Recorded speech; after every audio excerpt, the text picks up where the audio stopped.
Thank you very much to the subscriber that sent me the link to this video. I actually woke up at 3 this morning and I watched the entire 2-hour interview with Bill Cooper, and I decided to load this CNN interview from 1992 with Bill Cooper in his memory. And it reminded me a lot of my dad. A lot of what he said, I 100% understand. And he spoke his truth. And there's still some levels that he might not understand the same way that I do. However, his understanding of how the world works on a basic level, I think it's important for you to get his perspective. And I think it's important that we understand how brave he was in coming out and speaking about the things that he has made known to the people of the world. And I respect that. I respect him as a person. And after watching that interview, I think it's easy to see that he had a lot of the same knowledge and understanding, although he came about it in different ways, to the information that I have. And I think it's important that numerous people across the world are able to give their perspective. And I really hope that you put in the effort, watch this video from beginning to end, and research all the little bits and pieces and gems that he puts out there.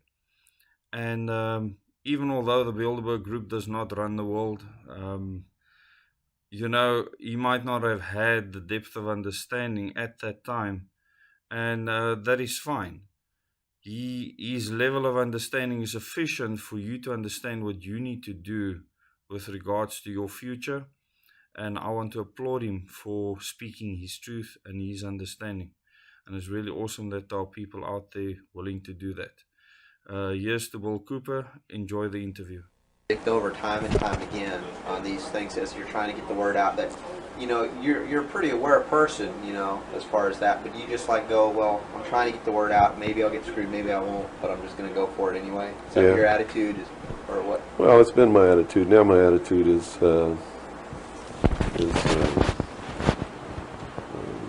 just don't want that to happen anymore. So I'm very reluctant to believe what anybody tells me anymore. Right. But have you developed an intuitive sense, perhaps, now? I mean, because you know how that can do. It can start shutting you down from certain experiences or certain places where you might need to be. That's true, and to a certain extent, I have an intuitive sense of where somebody's coming from, but it doesn't always work. That's what makes a con man a good con man, is that you get the perception that they're telling you the truth. Okay. And so someone who's really good at it, right, can snow you. Or me, anyway. I don't know about you. Hold on 1 second. Let me grab my...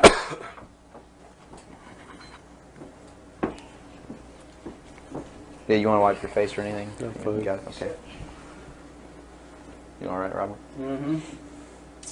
Robert, you set? Yes, I am. Scott, you're set? Yes. Bill, you ready? Yep.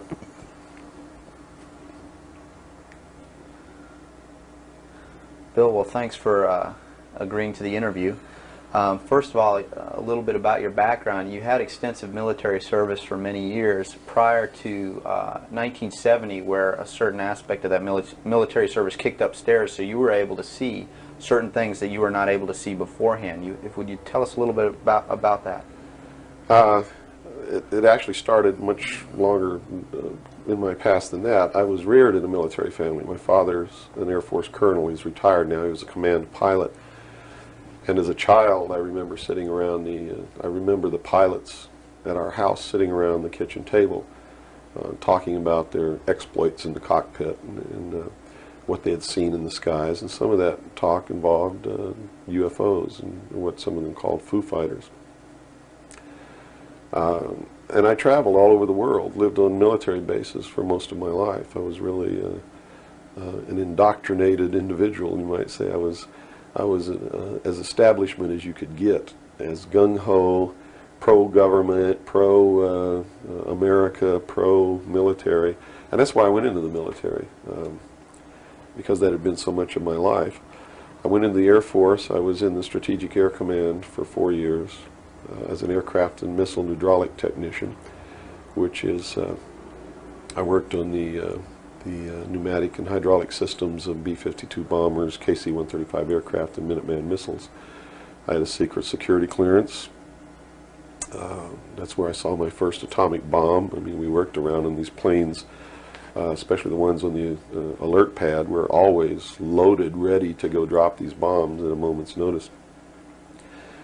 But while I was in the Air Force, I met sergeants, men who were older than me, and had been in the Air Force for quite a while, told me that they had participated in projects that had recovered crashed extraterrestrial craft, what you call UFOs.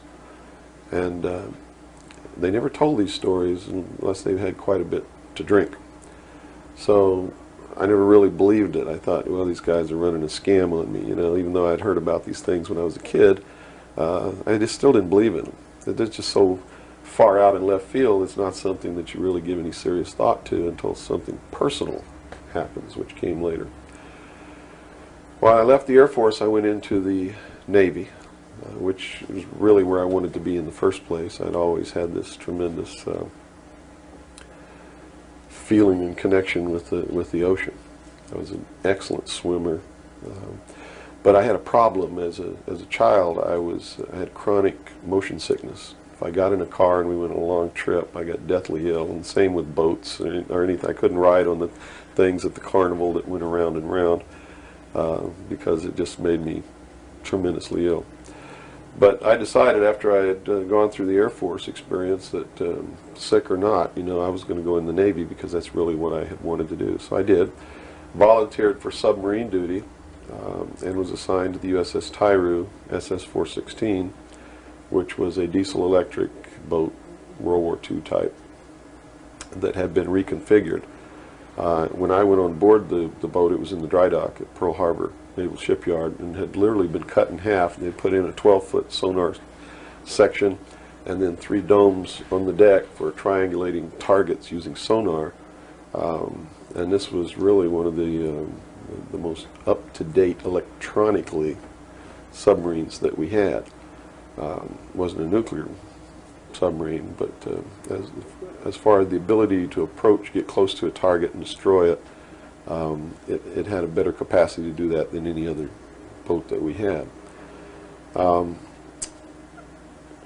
While we were on a transit from the Portland-Seattle area on the surface, I actually saw, I was the port lookout, and I saw the most incredible thing that I think I've ever seen in my life. And it had such a profound effect upon my view of the universe and the world that we live in that I wish everybody could experience this. I saw come up out of the ocean, from beneath the surface of the sea, a huge disc-shaped craft about the size of a Midway-class aircraft carrier, which is tremendous in size. Even though that's one of our smallest carriers, or was then, it's still a huge, tremendously big object. Came up out of the ocean and rose into the air and tumbled on its axis and went up into the clouds, and I was awestruck, dumbstruck. And I mean dumbstruck, literally. I could not utter a sound. And my first impulse was to tell the officer of the deck that I'd seen a flying saucer, and then luckily for me I couldn't talk because on second thought that's not what I really wanted to say. Because I didn't want to be the only Looney Tunes character on a submarine with a tight-knit crew that you had to live in close quarters with, because that's a hell of a way to live. So I told the officer of the deck that I'd seen something about 15 degrees off the port bow at a relative distance of about 2.5 nautical miles. And he began to look in that area. And the starboard lookout had heard me tell him this, and he began to look over there. And while we were all three watching, either the same craft or another one exactly like it came down out of the clouds, tumbled again on its, why it did this maneuver, I don't know, but every single time it did it, It's like it came down in this attitude, and then it flipped over and then entered the water. And the water just appeared to open up in front of it. It's just like the account in the Bible about the parting of the Red Sea. That's exactly what happened. The sea actually parted, and this thing went into the water, and then it closed up behind it. And this big spray went up into the air. But it wasn't a spray from the craft hitting the water. It was a spray from the water coming back in to fill up this hole that had been created. And again, I'm thinking, this is incredible. What are we looking at here? And it was metal. It was a machine, and it wasn't glowing or anything like that. It didn't have any lights on it that we could see. But it was obviously metal, and it was obviously a machine. And although I can't tell you that there was anyone inside of it, I believe that there was. And it did something that, as far as I knew, was absolutely impossible. I'd been in the Air Force. I'd worked on the state-of-the-art of our aviation capabilities. And here I was on the deck of a submarine in the conning tower, and I knew what we had to be able to have to go underwater, and I knew that the two were incompatible. Here's something that came from under the water and flew in the air and performed maneuvers, and then came back down and interfaced with the water at tremendous speed and remained intact, which realistically it never touched the water. The water sort of magically opened up in front of it, but something had to interface with that water. Anything that we had that interfaced with the water in that manner would have been disintegrated. It's like hitting a brick wall. So I was looking at a technology that, as far as our laws of physics and what we knew at that time, didn't exist. This was in 1966. Ensign Ball was as shocked as I was. He called the captain to the bridge, who came up with the chief quartermaster, who brought a camera. And we all stood there and watched this occur over and over again for about 10 minutes. And I still, to this day, don't know if it was the same craft or a whole bunch of different craft going in and out of the water.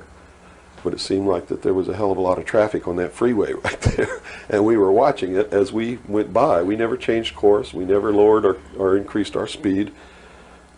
We made no attempt to communicate or signal. We made no attempt to get closer. And eventually, it just stopped. We were told not to discuss it with anyone, not even amongst ourselves, which was incredible. I never had been told anything like that in my life. You can't talk about something. And to be told that we couldn't even talk about it amongst ourselves was even more extraordinary, I thought. But we didn't. We didn't talk about it. When we got to Pearl Harbor, all the time the chief quartermaster was taking pictures of this. So I know photographs were made. What happened to those photographs, I have no idea. But when we reached Pearl Harbor, we were not allowed to go ashore to go on liberty, even though we didn't have the duty. And about 2 hours after we berthed at the submarine base, a commander from the Office of Naval Intelligence came on board and debriefed each one of us individually in the captain's stateroom. And the ultimate outcome of the debriefing was that we didn't see anything, we didn't hear anything, and we had to read rules and regulations that told us that if we ever talked about what it was that we didn't see, that we could be imprisoned, we could be fined $10,000, we could lose all pay and allowances due or ever to become due. And I learned at that moment that the United States Navy didn't want anybody to know about what we saw, and that severe consequences could come down around the neck of anybody who did. And that was when I understood fully that, yeah, there's a real cover-up. These things do exist, number one, and at least the United States Navy doesn't want anybody to know about it. And there's stiff penalties for anybody who bucks that. Mm-hmm. Moving forward a few years from, 1966, I believe, you gained a special security clearance that revealed to you certain documents, or were revealed to you, or that you saw, relating to this very cover-up. To this and many other things. I was eventually trained by Naval Security and Intelligence, and I was given a secondary NEC, which is Naval Enlisted Code, which was 9545, which is internal security specialist. And an internal security specialist is someone who protects classified information and protects areas, so to speak. And I had a specialty, which I was trained in, which was Pacific Area Intelligence Briefings.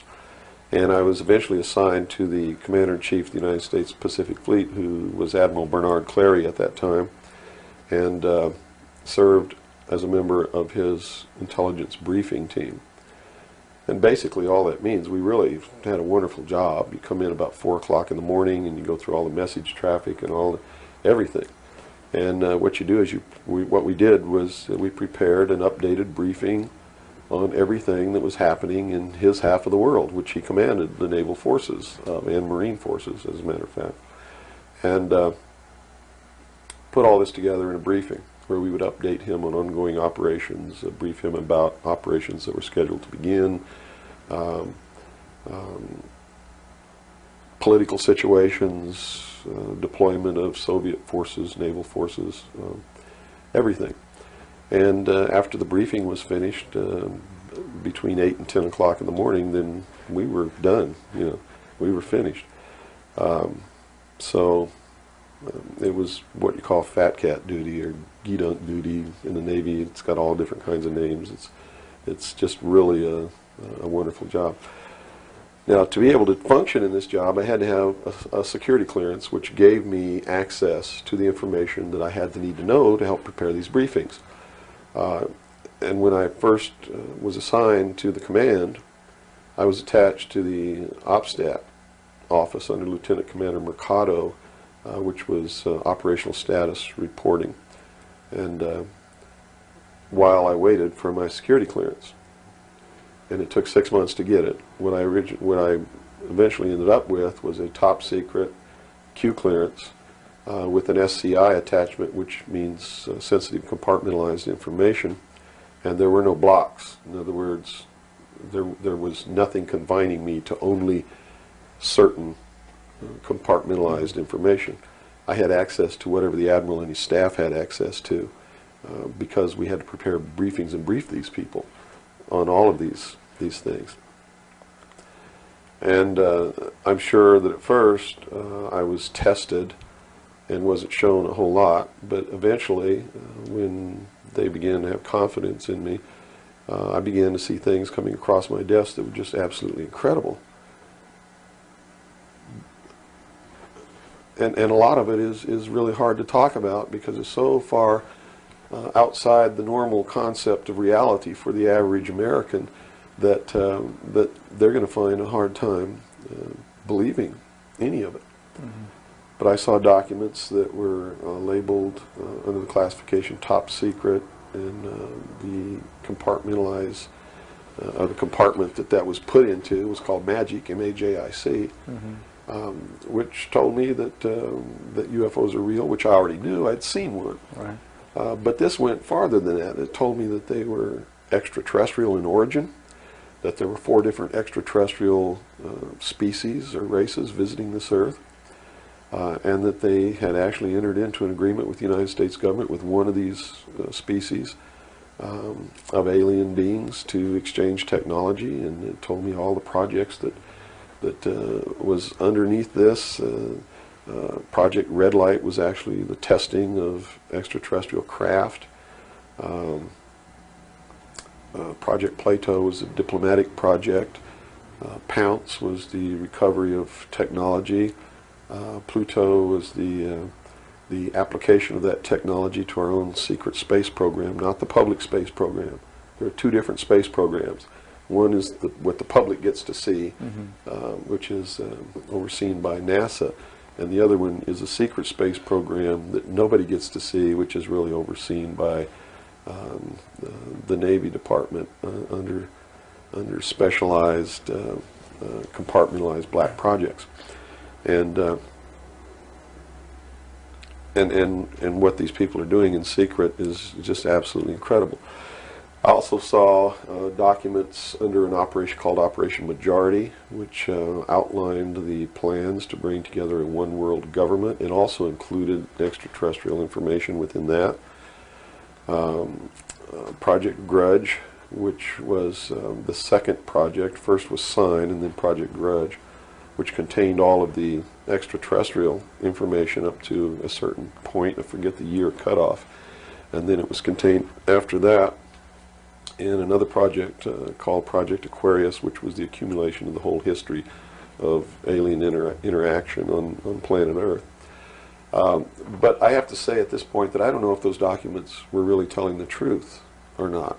They could have been showing me these things so that eventually I would go out and talk about this. And maybe that'll become clear to you later why they may have done that. It could be real. So. Mm-hmm. But at this point, from a personal standpoint, what was it that, based on your experience in '66, and they said, absolutely do not reveal this to anybody, and here we are a few years later, and you're seeing documents that prove that what you saw was real. mm-hmm. What was the one factor or a number of factors that led you to the decision to say, I've got to get this out, I've got to tell people about this? I saw contingency plans called Majestic. And these contingency plans were to, first place, a contingency is a plan that can be implemented if certain things occur. And the certain things that would have tripped this contingency plan are, number one, the public sector is getting too close to the truth, so they have to implement this to get them steered off the track. Or number two, we don't want to tell the public the truth about the alien presence, but there's so much alien activity occurring that the public is on the verge of finding out anyway. Let's tell them this story so that it doesn't cause consequences that we don't want. Mm-hmm. And that plan was called Majestic. I was in a bookstore one time. I'd never seen UFO magazine. Didn't even know it existed. In fact, I didn't even know that there was a UFO culture in the world of people who study UFOs or worship UFOs or have little UFO meetings. I had no idea that that was occurring. I was in a bookstore one time and I was looking at the magazine rack. I'm an avid reader and I'm always in bookstores. And this one day I saw a magazine just popped right out at me, at UFO. And I picked it up and I looked inside, and here is Majestic, all right there. And even the people who had been named to implement the plan were the ones who were actually implementing it. William Moore, Stanton Friedman. I'd never heard of Jamie Chanderay, but he was named, and they had brought out a supposed genuine document called the Eisenhower Briefing Document, which in reality is a fraudulent document. It's a fake, and it was created to implement the plan Majestic, to either indoctrinate the public on what the government wants the public to perceive as happening, or to steer researchers away from the truth, or both. So this wasn't revealing the plan of Majestic, but it was actually implementing the plan. Implementing the plan against the public. It was a psychological operation against the public. So this is what you saw. Right. So immediately my head began to spin around, and I began to think, God, I've got to tell people that they're being manipulated. This is a lie. And it really, if the public were using their own intellect, they would know that it was a lie. The executive order quoted for this document was in 92,000 something. I believe it was 92447, which is 92,447. And it was supposedly written by Truman. But Truman never wrote an executive order higher than 9,000. I mean, even today, there's no executive order with the number 92,000 on it. They've been consecutive since the beginning. So it was clearly fraudulent. So it's clearly fraudulent, but the public doesn't catch on to this. And here you got Stanton Friedman, one of the guys who implemented the contingency plan, Majestic, running around the country telling everybody it's not an executive order, it's a date, September 24th, 1947, which it very well could be a date. But it's listed in that document as being an executive order of the President of the United States, Harry Truman. And because of that, it's fake. And many other things. But specifically, that is the most glaring proof of fraudulent intent in the document. There are many other things in the document that also prove it's a forgery. But here they are. They're running this contingency plan, and here I am. I know all about it, and here's the public out there biting it. They even ran that thing in the New York Times, like a 2 or 3 page spread showing all the documents. So it had tremendous credibility lent to it by that action.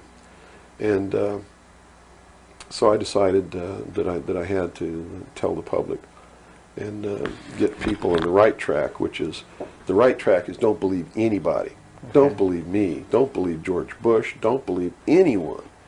You got to go out and you got to get proof in your hand before you can believe anything. And to do otherwise today is the biggest mistake that anyone can ever make. You begin believing people, putting your trust in them, that they're telling you the truth. I guarantee you, you're going to take a ride on a roller coaster you don't want to be on. Mm-hmm. Now this controversy, and I say the very understatement controversy. Yes. It also is now extending, based on some things that you're revealing, into the Kennedy assassination. Yes, in the set of documents, which really was literally 2 or 3 file cabinets of documents, called Operation Majority, I saw documents which told me what happened in Dallas and why.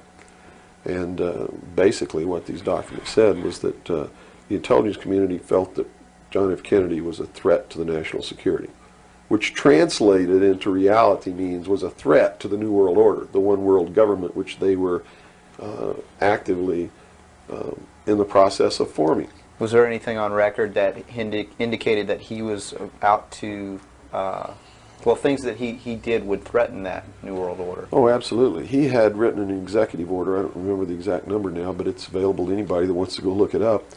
He had written an executive order ordering the printing of United States notes, which would have broken the back of the Federal Reserve, which is one of the major instruments of propelling the United States into the New World Order by destroying our economy, the basis upon which we live, the basis upon which our whole society is founded, is being ripped right out from under us. That was one. Number 2, he refused to provide air support for the invasion of Bay of Pigs, which ensured that that would be a failure. He had threatened publicly on several occasions to disband the CIA and scatter it to the 1,000 winds. He had ordered, in the documents that I saw, he had ordered the intelligence community to prepare a plan to disclose the truth about UFOs to the public. Now, I don't know what that truth was. Could be that maybe there are no extraterrestrials. But whatever the truth was, he had ordered a plan to be prepared, that disclosure was going to be done according to that plan within the following year. And the intelligence community consider that to be out of the question. And according to the documents that I saw, his assassination was ordered by the policy committee of the Bilderberg Group, which is really the secret world government, and was carried out by agents of Division 5 of the FBI, the Secret Service, the Central Intelligence Agency, and the Office of Naval Intelligence, of which I was a part, in Dallas. And it said that the assassin, the man who actually administered the head wound, was the driver of the car, William Greer, a Secret Service agent, who used an assassination pistol built by the CIA for assassinations that was really an air gun that fired an exploding pellet or could fire a small hypodermic needle or a poison dart, using any one of many different deadly poisons. Specifically, it said that he fired an exploding pellet which contained shellfish toxin, and that the act was plainly visible in a film withheld from the public. I looked for 16 years to find that film, and I finally found a copy that showed William Greer turn around and shoot the president. And since 1988, I've been showing that film wherever I'm able to show it to wake people up. It is not our government, though you have to understand, that is doing these things. It is not our government that's failing us. It's not the Constitution or the Bill of Rights that's a bad instrument. It is a group of men who belong to secret societies, who have infiltrated our society and our government at all levels and are destroying it and subverting it from within. And every member of naval intelligence that I knew who was an officer was a 32nd or a 33rd degree Freemason. And I asked my commanding officer at one point, I said, why are all you guys Masons? He said, Masons are used to keeping secrets. It's part of their fraternity. So if you want someone who already knows how to keep a secret, you recruit Freemasons. Well, later on, I found out what the truth is. The truth is you're not going to be a naval intelligence officer unless you are a Freemason or a member of the Ancient Order of the Rose and Cross, but you have to be high degrees for that. I think the reason I was selected as enlisted man is because I had belonged to the Demolay Society. Which is what? As a teenager. That's sort of the first level of Freemasonry. That's how they recruit teenagers and indoctrinate them into their principles so that they go right into Freemasonry when they become an adult.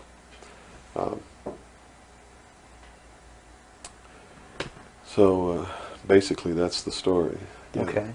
Well, based on the information that you're revealing, which would seem to be equally or if not more of a threat than what Kennedy was originally planning on doing, is actually revealing the underlying cause of all of this. Why is it that you are here today, or how is it that you are here today and you're not, you know, conveniently taken away and put in a padded cell somewhere so that you can't speak of these things? Well, I really don't know the true answer to that question, because you would have to ask them to find out why they haven't done anything. But I can tell you this. I began to reveal information in 1976, and I was physically attacked on 2 occasions. My skull was caved in. That's what all these scars are here. On the second attack, I lost my leg. They visited me in the hospital. They had no intention of killing me. They were delivering a message to me. Shut up. And that was the message that came through loud and clear. And 2 men who identified themselves with identification cards who belonged to the Defense Investigative Service, which is really the Defense Intelligence Agency, asked me if I was going to shut up or they were going to have to do it right. And I told them, I said, you don't have to worry about me. I'm going to be a good little boy for the rest of my life, and yeah, I'm going to shut my mouth. And I did for 16 years, kept silent until I saw this UFO magazine in a bookstore, which indicated that they had implemented the contingency plan called Majestic. But if you want to know what I think the reason is, I believe that there are several. One, they've had a plan that's been in force since the 40s to debunk, ridicule, destroy anybody who ever talks about these subjects. And the public has been thoroughly indoctrinated that if you talk about any of these things that I'm talking about, you're just another nut. So the public, by and large, doesn't pay any attention to it. So in that sense, I'm not a threat. If the president had come on television and said, hey, this is what's going on, then they would have listened and they pay attention to it. But people like me, they perceive me as being just another loony bin, fruitcake, nut, which I assure you I'm not. But that's the perception that they've been brainwashed into believing. And so that's what they believe. Number 2, I am so much in front of the public from the very beginning when I began to talk. And that's how I protected myself, or at least that's what I thought would protect me, and so far it's proven to be right, was that if I got literally in front of the public overnight, in front of a large public, that they wouldn't do anything to me because it would substantiate what it was that I'm saying. And they certainly don't want to do that. It would also create a martyr, and martyrs create tremendously dangerous political movements that they don't want that either. So literally within a 24-hour period, I spent $27,000 mailing a thick packet of information all over the world to people I'd never heard of, didn't know. We went down and got some mailing lists and just mailed this stuff all over the world. And so literally, when people opened these packages in their mailbox, and it was a perfect plan because they couldn't stop it. They didn't even know I was going to do it in the first place. And since we sent it all over the world, once it was out, there's no way they could retrieve it. At least no way that I can conceive of. So literally within 24 hours, I was a public presence. And people were asking all over the world, who's Bill Cooper? Is this true? Look what I got in the mail. And just literally flipped the world over on its ear. And I've been in front of the public ever since. So I think basically those are the reasons. They don't believe that the public's really going to listen to me, and so far that's been true. There is a small group of people all over the world who are awakening, who are beginning to understand that they've been living their life in fantasy land, and who are actively seeking the truth. But by and large, when the secret power structure says, as I've put in the first chapter of my book, right out of one of their own technical manuals, that a nation or world of people who do not use their intelligence are no better than animals who do not have intelligence, and thus are stakes on the table by choice and consent, they're absolutely right about the majority of people. It's one of the things that has been an illumination to me, is that they're not always wrong. And many of their goals are the right goals, but the method that they're using to reach that goal is the wrong method. In other words, if you set out to create a perfect world where there will never be any more killing, but to reach that point, you kill 2 billion people, you have become what you're trying to avoid. Right. And it can't happen that way. If you want to create a world of peace, it has to be done by peaceful methods. Means. Yeah, if you murder someone to destroy a murderer, you have become what it was you set out to destroy, and thus it wasn't destroyed at all. It was perpetuated by that very action. And that's what these men are doing. They rationalize everything they do so that they feel better about it. But what they are doing is becoming what it is that they want to get rid of, and the world will never be a safe place for anyone as long as there are men who do these things. Very eloquently said. Thank you. Now, you. your message to people, once again, is don't believe anything. How right. is it that the public can find this and search for this truth on their own if they can't believe anything or anyone? What can you do? It's all in the public sector. It's all available to anyone who actively and diligently seeks it out. Everything that's in my book, Behold a Pale Horse, is everything in here, all the documents that are in here, everything that's in this book is in the public domain. Can be substantiated? Yes, and I intentionally wrote this book not using anything that wasn't available to the public to show people that, yes, if I can find this information, so can you. I have tons of stuff that's not available to the public. But as you can see by reading this book, you don't need that stuff because it's what you need is available to you. Public libraries are overflowing with the proof of what's really going on in the world, but nobody really utilizes it to the extent that they're able to pick this out and put it together. Another thing I've done for people is I've put it together for them so that they can see the overall picture rather than looking at small things and thinking that it's isolated. Nothing is isolated. It's all part of a big puzzle. And the puzzle is coming together, and when the puzzle is assembled, it's going to be a one-world totalitarian socialist government that nobody's going to like except the people that are running it. It's Hitler all over again. And the rationalization is we're going to create the world without war. The utopia. The utopia. But they will never create that utopia because they're not dealing with the problem that makes them want to create it, and that is the inherent flaw in each individual human being that makes us do the things that we do. Until that's overcome, there's never going to be a world without war or without rape or without killing or without robbery, and anybody that thinks that there is has already gone off the deep end. So the method is, here, I'm going to hold a gun to your head so you won't rape, you won't kill. That's right. Yes, okay, I understand. The title of your book, Behold a Pale Horse, what significance does that have? What are you saying with this title? This title is from the book of Revelations, because I have to tell you this, and you may think I'm nuts if you want to, but this is the truth. Either these men are following the book of Revelation. The book of Revelation is in the Bible. They're either following it just like a plan and bringing the prophecies in there to pass, to manipulate and control those who believe in those prophecies and neutralize them, so to speak. In other words, if this is written in the Bible and God has ordained it, who am I to resist? It must come to pass, so I'm not going to try to stop it. Okay. What a perfect way to neutralize the opposition right off the bat. Or there really is a God, and what he said was going to come to pass is coming to pass. And I named this, Behold a Pale Horse, from chapter 13 of the book of Revelations. The fourth horseman of the apocalypse is the pale horse.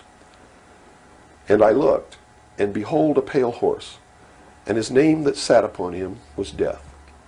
And hell followed with him, and power was given unto them over the fourth part of the earth, to kill with sword, and with hunger, and with the beasts of the earth. And that is taking place now today. The fourth horseman is riding across the world now. That's what AIDS is all about.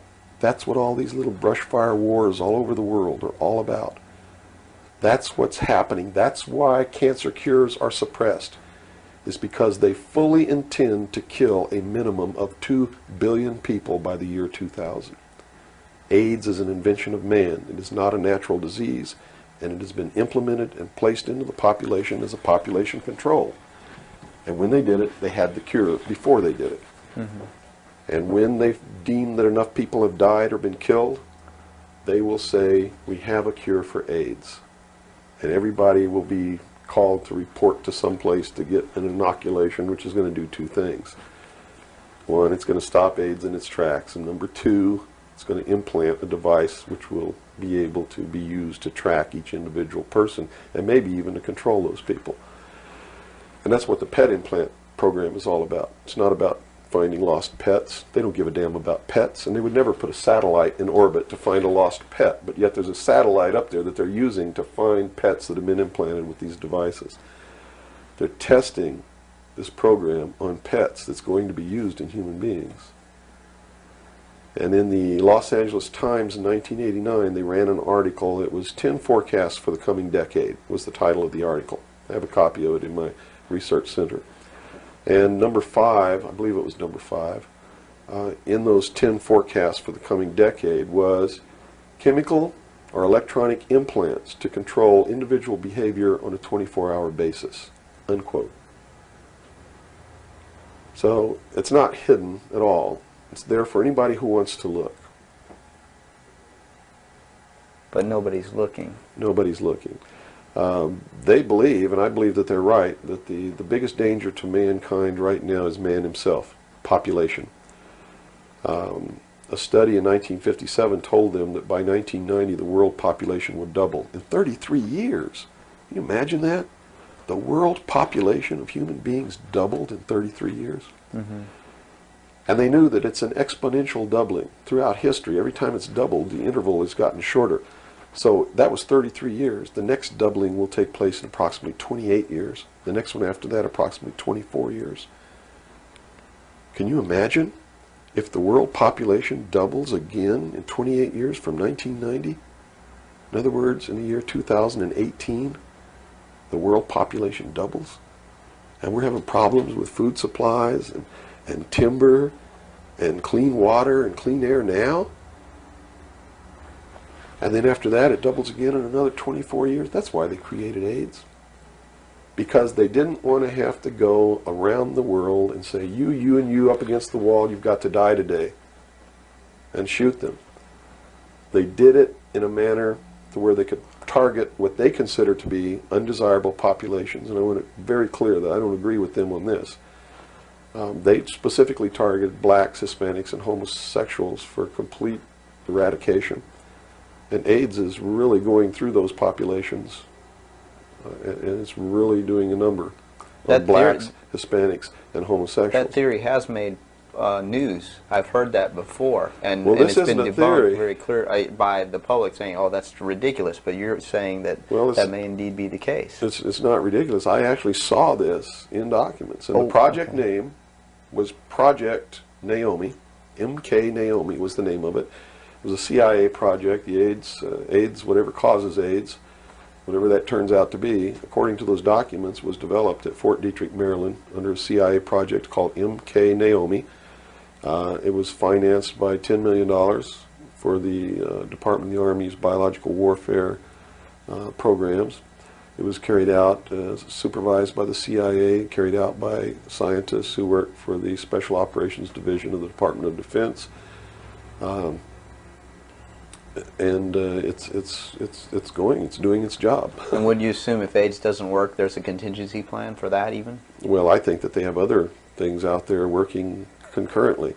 One thing I've learned about these men is they don't just do one thing. In case the public discovers what they're doing, or discovers that somebody's doing, whether they know who's really doing it or not, and stops it, what they have running is several concurrently running plans, so that if one or two fail, the other ones are going to take care of the problem.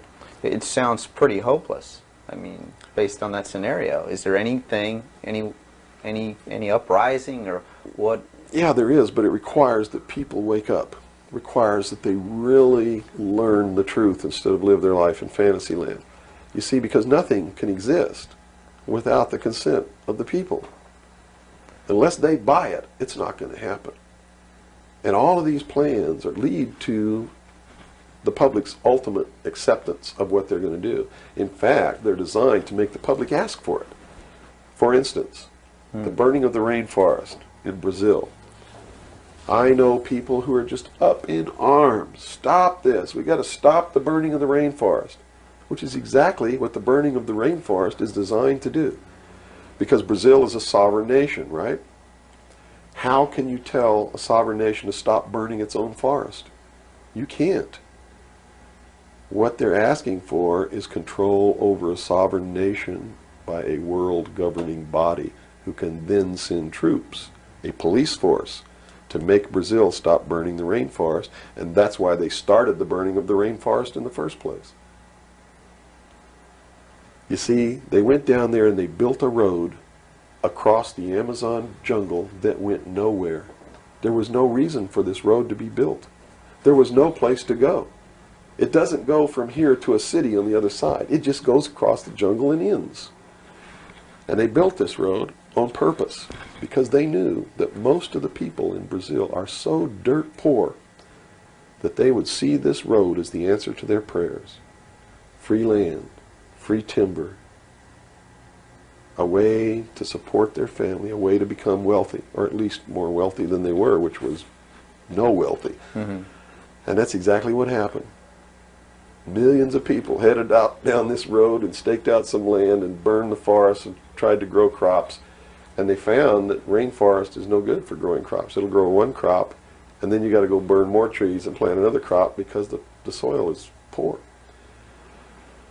And that's what's happening. Mm-hmm. And that's why the forest is being burned. And it was done intentionally to create the scream of stop burning the rainforest, so that then they could offer the solution. The solution is a world governing body that can then order and enforce that order of Brazil to stop burning so the rainforest. the green movement worldwide is As now a manipulation. just a manipulation. Yes. Of now it's been proposed time and again too that big business is behind things like this, and that would represent a capitalist approach. But what you're saying is we're heading toward a socialist approach based on this scenario. You have to understand the difference between capitalism, socialism, communism, what all of these things really mean. You have to understand that what the difference is between right wing and left wing. People, they use these phrases all the time, and they don't even know what these things mean. And it's just incredible to me to hear a socialist calling someone else a Nazi. Because Nazi means National Socialism. So here's a socialist calling a right-wing guy a Nazi, when what he should be calling the right-wing guy is anarchist. People on the right want no control. Mm-hmm. They're really anarchists. Okay? So they would, in theory then, or in fact, be in opposition to this ultimate movement. Yes. Whereas in appearance, they would be the ones behind it. Well, when you have a misunderstanding of what the terms mean, yes. Okay. Right wing on the far right is total anarchy. They don't want anybody controlling anything that they do, and they believe that people are responsible enough that the world can exist without government. Okay. Or the very minimal government that it would take to. On the far left, on the other hand, they believe that the government should be in total control and should be supply man with all of his needs. Well, creating a whole society that's dependent. Right. A republic is somewhere in the middle. It's governance by laws. Laws are decided by representatives who are elected by the people. And according to the theory, the representatives will do what is right, whether they get elected or not, because it's not really a democracy. A democracy is far left. People don't understand. We don't live in a democracy. This country is not a democracy. It is a republic. A democracy is ruled by the mob. The mob always votes themselves every kind of benefit that they can vote themselves. And whenever you do that, it means large, tremendously overpowering government in control. They vote themselves into dependency. That's it. They Okay. vote themselves into a dictatorship is what they do, where they lose all of the benefits that they intended to vote themselves into in the first place. Okay. And democracies are extremely dangerous to minorities, because if the majority of people don't like you, Right. they're going to vote that they kill you, and they can, that's it. Democracies are dangerous. Democracies are socialists. Democracies are communism. That's what communism is. The definition of communism is everybody doing according to their talents and receiving according to their need. And it doesn't work. We already know it doesn't work. Man, by his inherent nature, is greedy. So those at the top always end up having everything, and those at the bottom end up having nothing in communism.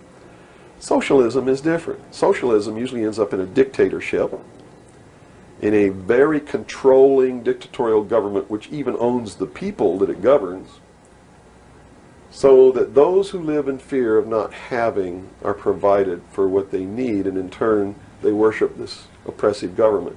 Socialists are children who went out into the world, took a look around and said, I can't handle it, and went home to Daddy.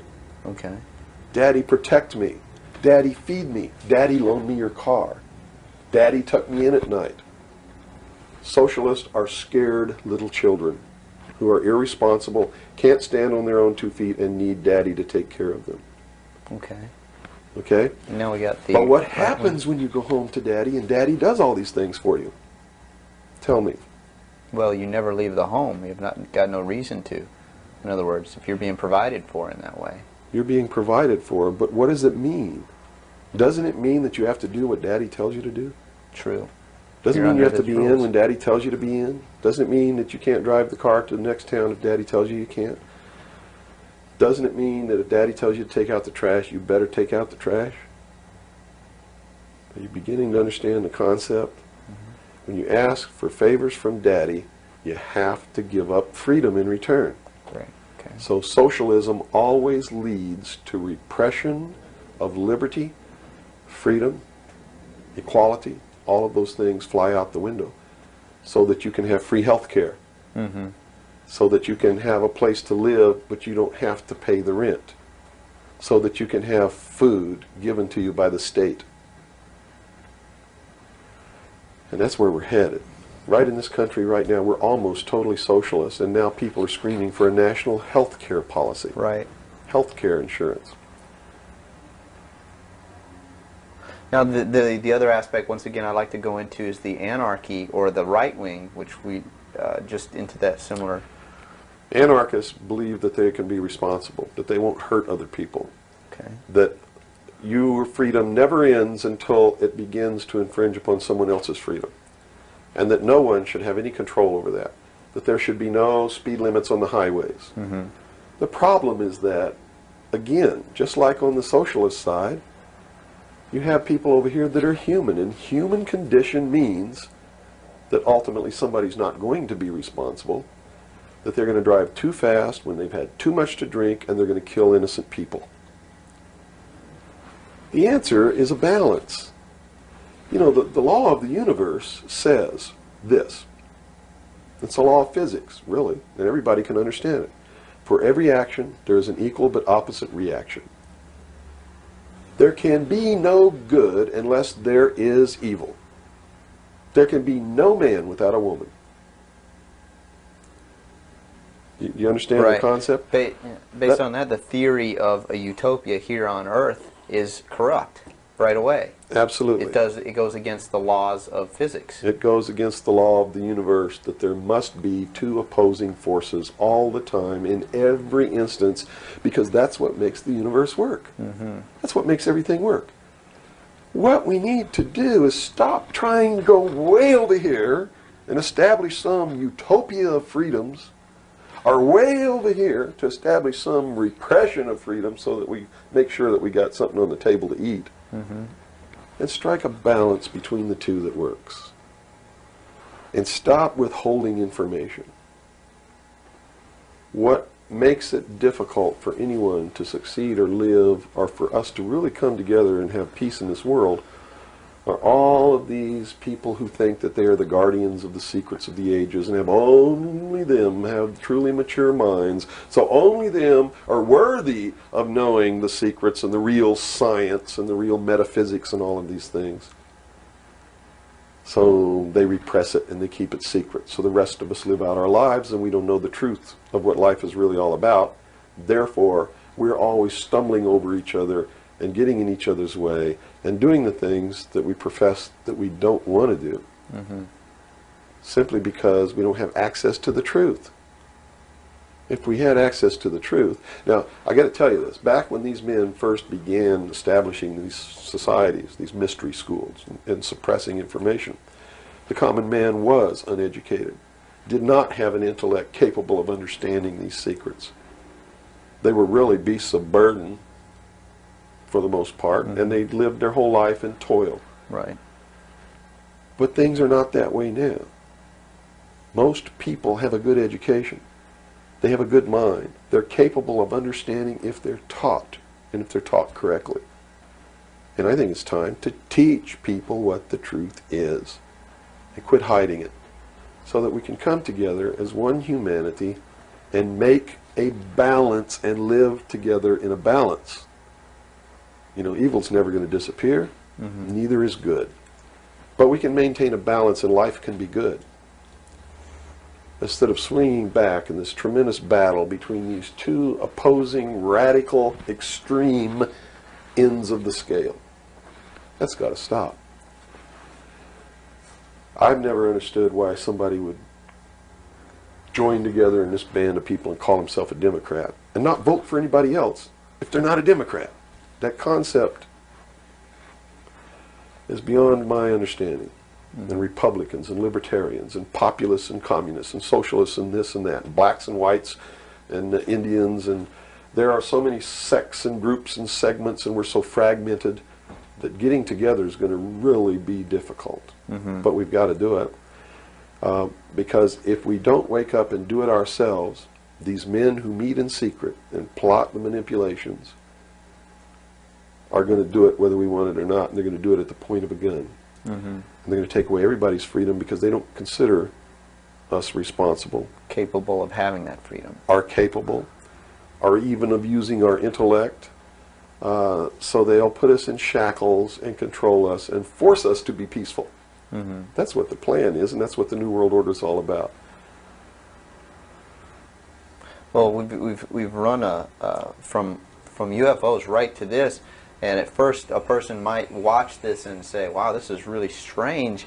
But where we've come down to, based on that beginning, is quite in the realm of common sense. Well, it's not strange at all. It's what they've been trained all their life, that if they hear these buzzwords, they're listening to some loony idiot talk, and it has no substance to it. Once they get into it, though, and begin to understand that everything is interconnected, it's leading us toward one end. A one-world totalitarian socialist government, and begin to see it coming to pass all around them in their life, and understand that nothing happens by accident. It's been planned for many years. Then they begin to understand that UFOs play a big role in this. Because if they're real, it's the most significant thing that's ever happened in the history of man, and may be the driving force behind locking up the human race. Because how could a UFO land in a place like Macon, Georgia, and somebody who doesn't look like us get out, walk down the street? And I'm not trying to insult the citizens of the state of Georgia. What if they landed in Newark, New Jersey, and got out and walked down the street in a society that kills people because they sit in the wrong seat on a bus? I'd assume now that they'll know about us. Of course they will. They probably already know about you if you've been exposing the truth on your show. Would you assume that our phone lines would be bugged at this point? I don't know. I doubt it. They don't really consider you to be a threat unless you develop a large political following. Oh, okay. So, unless you have a large political following, you're not considered to be a threat to them. Not yet. Because they figure that the people are too stupid to listen to you anyway. And generally, they're right. So we're in the process of educating people then. Yeah. It's the best thing. Education is 60 or 70% of the battle. Yeah. Because people automatically begin to do the right things once they learn what the truth is. They're Robert, educated you to it. set?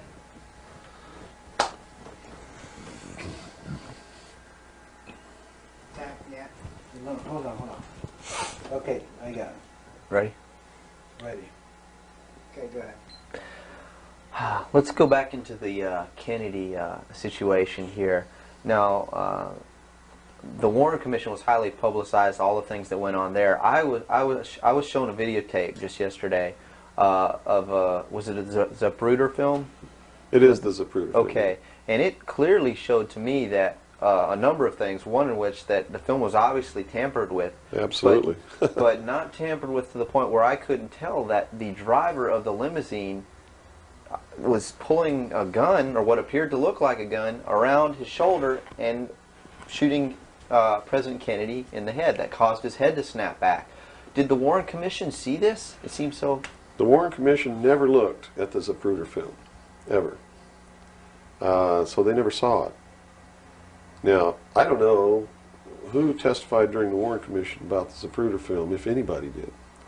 But I do know that later at the investigations of the House Select Committee on Assassinations, that a man was specifically hired as an expert witness to view the Zapruder film and tell the committee what it showed. And that man's name is Robert Groden. He wrote High Treason, which is a bestseller out now on the Kennedy assassination. And he was one of the many so-called technical experts for the making of Oliver Stone's film called JFK. He's also a fake, a fraud, a traitor, a liar. He was hired by the House Select Committee on Assassinations based upon his resume, which says, very simply, that he is the world's foremost #1 photo analyst, which is a lie. He never went to school in photography. He never was a photographer. He never was a photo analyst.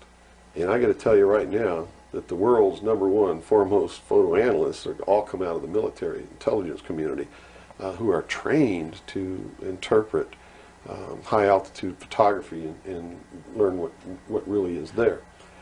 He never served in that capacity either. He looked at the Zapruder film and he told Congress, he told the committee in testimony, he testified, both in written and in verbal form, that William Greer never took his hands off the steering wheel. And that's a blatant lie. I mean, anybody can look at the Zapruder film and see that William Greer takes his hands off the steering wheel. And even if you couldn't see it, if they cut out the frames, you can still see that William Greer, if this were the seat of the car, is turned all the way around with his right side against the rear cushion of the front seat, looking directly at President Kennedy in this attitude, and it is a physical impossibility to have both hands on the wheel in that attitude. So we know that Robert Groden, #1, was not who he said he was, had no expertise to be doing the job that he was hired to do. #2, even if he had no expertise, it is plainly visible in the film that William Greer could not possibly have had both hands on the wheel. So we know that Robert Groden didn't make a mistake. We know that he intentionally lied to deceive Congress and thus the American people. And what's real strange about it is he's been very active in the research community supposedly exposing the assassination of President Kennedy. But if you look what he does, he is constantly coming up with new theories, supposed new evidence, most of which is fake. And in his book now, High Treason, he makes a statement that Kennedy was probably hit from the front and the rear at the same time. His job is to keep the American people confused and propagate the lie that our government is no good, that it's our government who assassinated John F. Kennedy. And I'm here to tell you, it wasn't our government. It was the secret societies known as the Illuminati, the Knights Templar, the Freemasons, who assassinated John F. Kennedy. And the proof is right there for anybody who wants to see it. William Greer was a Freemason, number one. He was the Secret Service agent who shot Kennedy. Number two, in Dealey Plaza, there's an obelisk, a monument commemorating the location of the first Masonic temple in the state of Texas. Dealey Plaza is on the 33rd parallel, which is one of the sacred numbers in Freemasonry. He was assassinated in a manner that assured the greatest flow of blood, which is called blood atonement, which was practiced by Freemasonry in the early days and supposedly is not practiced now. But in reality is the method of choice of execution, trial and execution by Freemasons. The Bilderberg group that orders his execution is the Supreme World Council of Freemasonry and consists of 39 permanent members, which is 3 times 13, which is also the exact number of men who signed the Constitution, 39. You see, our forefathers were also members of this secret group, and this country was founded to bring about the New World Order. And it's all in the Great Seal of the United States, which was, and that the design of the Great Seal was made law in 1782. It's just absolutely incredible that the American people don't understand that groups of men don't get together and meet in secret and take blood oaths which say that they can be cut open and their heart ripped out of their body and their intestines scattered over the floor if they talk about the secrets. That's not a benevolent fraternity. That's a dangerous group of men. Grown men don't play games like that. They're serious. It's the secret societies who are bringing about the New World Order. They're the ones who killed John F. Kennedy. There's nothing wrong with our Constitution or our Bill of Rights. But Americans are going to be convinced that our government sucks. And that's what all this stuff is all about. So at the beginning, the founders of this country actually did create what was I guess you could say, an above-board good government basis for a good government. Yes. They gave us every tool to ensure the success. But it was an experiment, you see, because man had always claimed that he could rule himself, but had never been allowed to do that. Even in ancient Rome, they call it a democracy. The man didn't rule himself. He was ruled by other people who made man think he was ruling himself. But the truth was, a Roman centurion could march down the street and grab anybody they wanted to and make you do whatever they wanted to, or just execute you on the spot. And that was the truth of the matter. Those weren't free people. In the history of the world, there had never been a people who were truly free or who truly ruled themselves until the United States of America was created as a republic by which we ruled ourselves through elected representatives whom we sent to the State House, either in the States or to Congress, to do it. They also gave us every tool by which we would destroy ourselves if we weren't capable of doing it. The United States and France, the revolution in this country and the revolution in France, were created to bring about governments which would function as the antithesis to the kings and queens of the world and cause them to topple off their thrones. It also gave man a chance to prove once and for all whether he could rule himself or not. And if he could, fine. That would be the New World Order. If he couldn't, they built the tools into the Constitution to allow them to take it away from us. And those tools are the creation of the federal democracy within the boundaries of Washington, D.C., and the right to contract, through which, if we were irresponsible, we would contract to receive rights from that federal democracy and thus, in return, give up our freedom. And that's exactly what's happening. It's exactly what we've done. John F. Kennedy was short-circuiting the New World Order. he had ordered the printing of constitutional money, United States notes, which would have destroyed the Federal Reserve, which is not an agency of the United States government. It's a private corporation owned and operated by the world bankers, controlled by the Illuminati. And its purpose was to destroy the middle class in this country and thus our economy, and throw us at the mercy of the New World Order. And we see this unfolding now. You see it unfolding now. You are seeing, and I predicted this well in advance, you are seeing the destruction of the economy of the United States. And it will continue. It will not get better.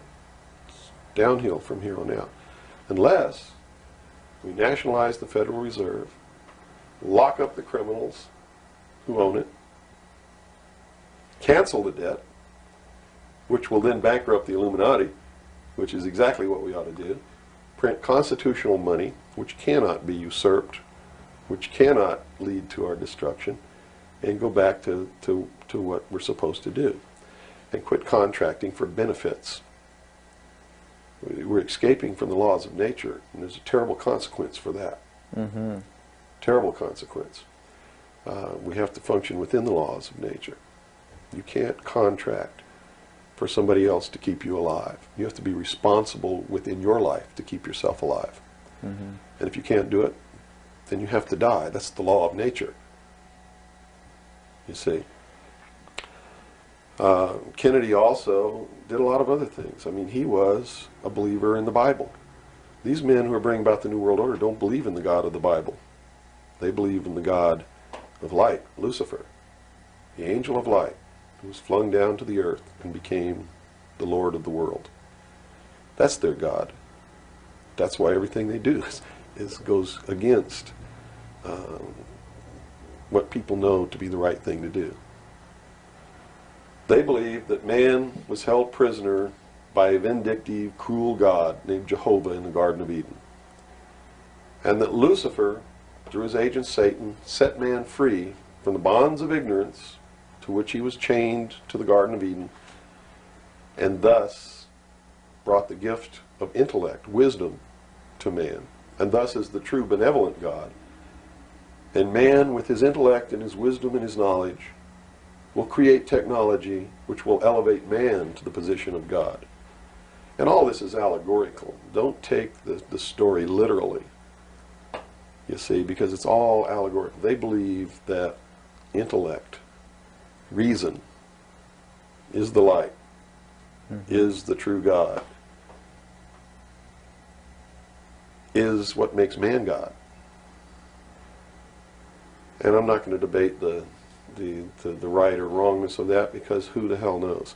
But I can tell you that they pervert whatever it is that might be divine about their philosophy by becoming what they profess They to want destroy. To destroy, yes.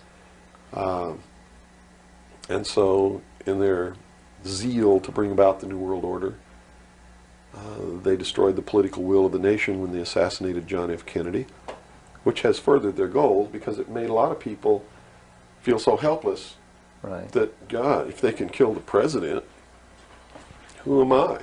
You know, what can I do? I'm just one lonely, helpless person. So they quit voting. They abdicated their power. And, of course, through agents like Robert Groden and many others, Oliver Stone, they're being convinced that our government sucks, that our government is the problem, that the Constitution doesn't work, that the Bill of Rights aren't real. We're playing right into their hands, in other words. We're playing right into their hands, because there's nothing wrong with the Constitution or the Bill of Rights or our government. It's the people. You see, it's been infiltrated, and from within, they are eating at the heart of this nation like a cancer, this secret society. They are destroying it. They are subverting it. Our Constitution has not been allowed to work since 1945, and maybe even earlier. And they have been working behind the scenes to bring about a one-world totalitarian socialist government with the Communist Manifesto as its platform, through the United Nations, which was created by this nation from an older organization called the League of Nations, which was the original foundation. And at the highest levels of our government, The Constitution's already been scrapped, and they are working under the aegis of the UN Participation Act and the United Nations Charter. Which says what? Which says that there are no rights, there are only what you call privileges. And privileges can be granted or taken away at will by the state. Quite frightening scenario. It's a very frightening scenario, and people better wake up to the fact that unless they wake up and do something about it now, there's only going to be one alternative. And that's either take up arms, restore the Constitution, and the blood will run in the streets of America, or reach down and put the shackles around your own feet and march off into slavery peacefully.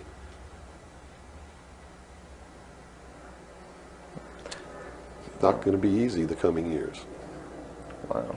Now, historically, this may or may not relate, but at least modern world, contemporary world history does not include the stories of Atlantis and Lemuria that go predate. How does that history, and why was that suppressed, or why is it still being suppressed? How might that affect what we are understanding is going on today, or is it related? Well, I'm not sure if a place called Atlantis or Lemuria ever existed or didn't exist. I don't really know. But I do know that the story that is told about the civilizations that lived there are something that we should listen to, because this whole scene may have played itself out before on this earth. And if you understand the theory, which I believe has been accepted as fact now, of continental drift, there may have been an Atlantis and a Lemuria, which had tremendously developed technologies and societies. And the same scenario that we're playing out now in this great stage called the world may have played itself out over and over again in the past for millennium. In my investigation of the mystery schools, the secret societies that are bringing all this about, that really control everything behind the scenes, I found that this is all about religion. And it's all about a recurring theme that is penetrated and is at the heart of every religion in the world. And that is a creator or a creatress who has a son that is sacrificed and then is resurrected and saves the world or saves humanity. It seems to be an archetype that is within us. And so that you don't go flipping out watching this tape. I'm a Christian. I believe in the teachings of Jesus Christ, even though it may turn out that he may have never lived. The scene, it doesn't matter. When you read his words, and you can go back through history and find these are the same words that were spoken by every Savior that there ever was, are the most beautiful, most profound, most affecting words that have ever been spoken on the face of this earth. And when I get down and almost get to a point of hopelessness, I just go read the Sermon on the Mount. And I come back up again. Because in the end, it's not going to matter whether Jesus ever lived or didn't live. The story is real. And it's within all of us. And it brings us to something within ourselves that is good. But these men don't look at that. They believe that the end justifies the means, that these stories are just stories, and that the real meaning behind it all is that man can transcend his animal state through the realization of intellect and the overcoming of all of his emotions and feelings and morals, guilt, all of these things. And I just can't go along with that, because I believe it's our emotions that tell us when we're doing wrong. We feel it within ourselves. And a person without that capacity to feel when they're doing wrong becomes a sociopath, which is someone without a conscience, who really believes that the end justifies the means, and therefore has no pangs of conscience, nor no reluctance to murder someone who gets in their way. And it's extremely dangerous. Now, do these people recognize the continuity of life? In other words, you have told me earlier that they're after physical immortality. They believe that through their technology, man will become God. With the power of reason, through technology, man will himself become God. They will engineer, just like Hitler wanted to do, the super race who will live forever. And the concept is the same, and the men behind it are the same as Hitler was. When they killed John F. Kennedy, it shows you what kind of men they are. Because they would not stop to kill anyone who gets in their way. And they've never stopped at it. Their goal, literally, to bring about the New World Order will be to kill approximately 2 billion people before the year 2000. AIDS is one method of doing this. There'll be many more. As they solidify their control, everyone will be given a choice. They'll be presented with a new world religion. They'll be told to renounce Christ, renounce Buddha, renounce Muhammad, join the New World Order, join the New World Religion. If they refuse, they'll be executed. Very simple. And it won't bother them a bit. In fact, according to their belief, they believe they'll be helping these people. And in reality, they will. Because those people will transcend this physical state while they're prisoned here living forever. I feel sorry for them, because those of us who will eventually die will transcend the pain and the suffering that goes along with this world. Mm-hmm. And they're so egotistical that they preserve whatever they do so that the diligent can find out what kind of men these men really are. For instance, the Kennedy assassination, I've been showing a film for 5 years that shows exactly who did it. I show you exactly where Oswald is on the film. He wasn't even on the 6th floor. He was standing in the doorway of the book depository building watching the motorcade go by. And it's incredible. At the same time, you said they would have everybody renounce religion. Yes. Have they as well been using it as a tool for their means? If you're a Christian, you'll be required to renounce Christ and join the New World Religion. Now remember, I told you before, that no matter what your religion is or what you think, they are following the scenario in the book of Revelations to a T, right down to the last little bit. If you want to know what's going to happen in the future, if we don't wake up, and through the power of those, see, not one drop of blood ever has to be spilled, and no one has to ever put any chains on their legs or their arms, ever. If people just wake up and exercise what was given to us in our Constitution, the power of the vote, while we still have that power. So you say there is still a possibility for like one individual watching this tape to actually make a difference? You better believe it. How Yes. would that be so? Well, number one, learn what the truth really is. Get away from the fantasy that you've been living. Educate other people, those you know, your family. Once that begins to happen, it spreads. And then if the people decide that they don't want what they have in store for us planned, just through the power of the vote, they can make this country and the world whatever they want it to be. Whatever they want it to be. And there are no limits on that, except to understand that you can never make everything all right, and you can never make everything all bad. Both must exist, and we must maintain a balance. Mm-hmm. And we must become responsible. If each individual on this earth learned to walk in a divine state of grace, responsible for themselves, their family, their city, their state, their country, and for the world. And to the laws of nature. And to the laws of nature, and actively participate in solving the problems of yourself, your family, your city, your state, your country, and the world, there could never be a group of men meeting behind closed doors in secret that could ever control anybody. But by abdicating responsibility, by not walking in that divine state of grace, makes possible anyone meeting behind closed doors to bring about the world that they want. And the world that they want may not be the world that you want, or that I want, or that these people watching might want. Mm-hmm.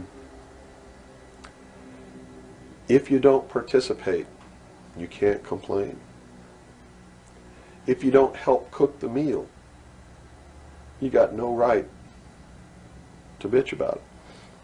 You got to sit down and eat what's put on your plate. Mm-hmm. If you don't like that, then you should have been in the kitchen helping to prepare the meal, helping to plan it, helping to prepare it, helping to serve it.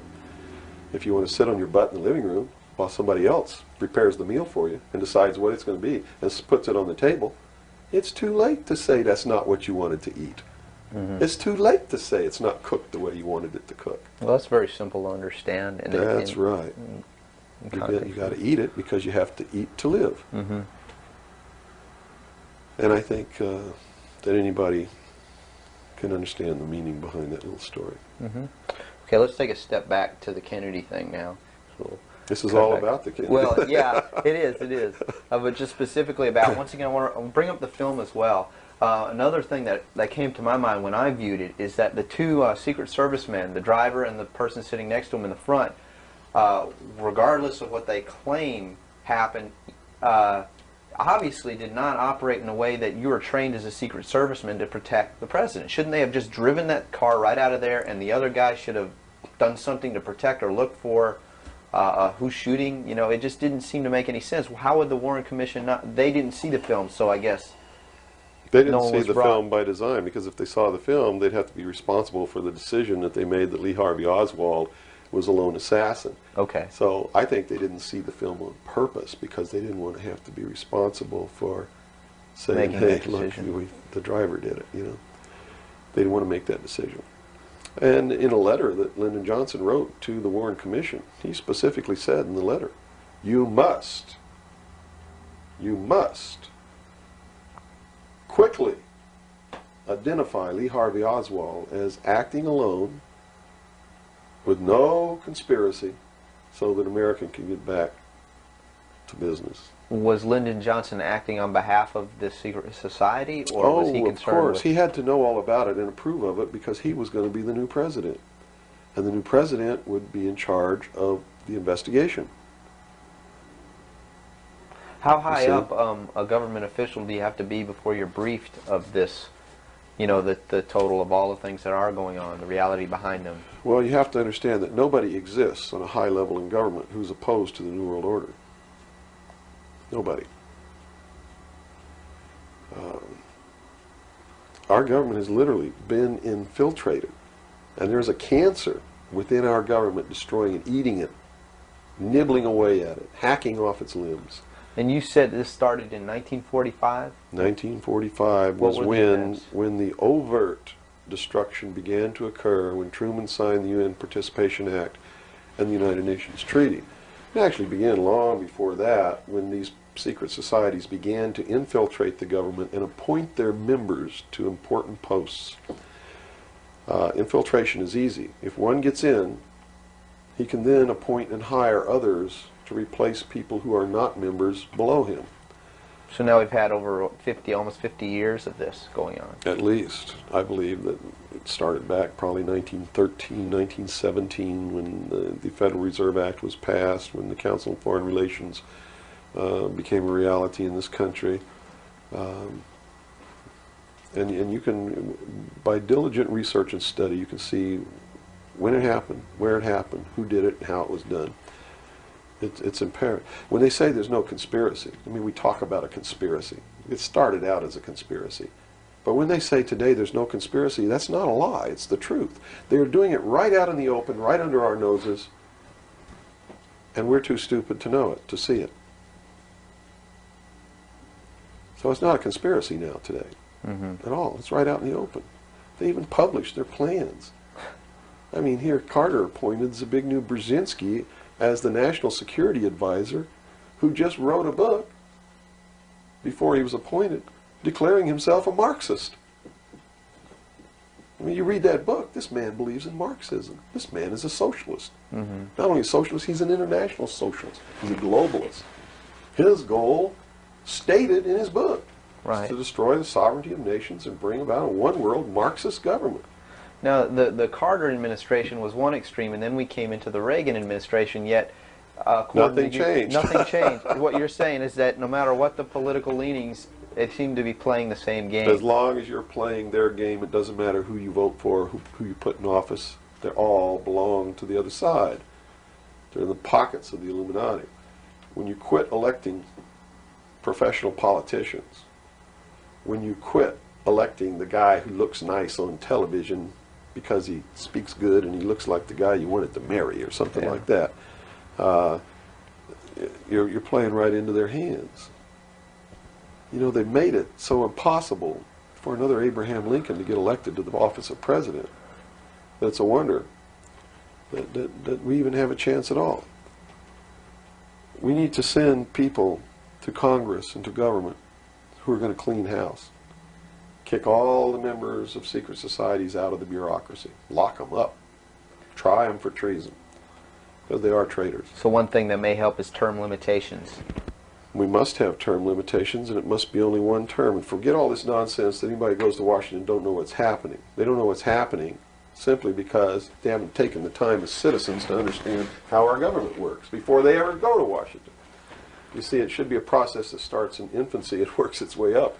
And everybody should be taking part in the government. Now, if someone came in to office with this kind of knowledge and with this kind of intent to really push these people out, would they not be eliminated immediately?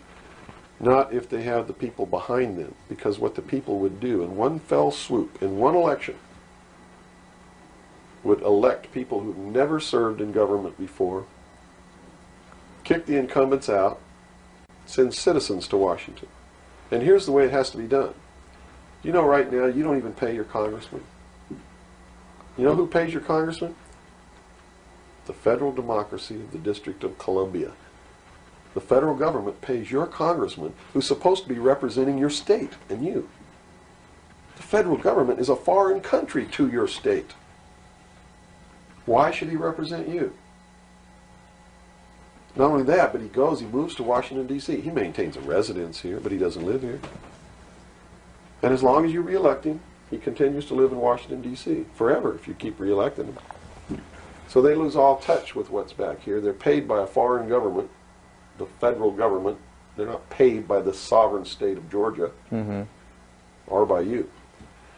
They have to be paid by you. And they have to live here. They can't move to Washington, D.C. They go to Washington, D.C. for one term. Okay? One term only. When that term's up, they have to come back. And you don't pay them exorbitant funds. You pay them just enough to live on comfortably while they're there. No fancy giant cocktail parties, none of this crap. And you take care of their family. See, they don't take their family either. That's the other clue. They leave their family here where they live. You, the people of Georgia, take care of their family and their business or their farm or whatever it is they have while they're gone. Now do you think they have a vested interest in representing you? They sure would under those conditions. Yeah.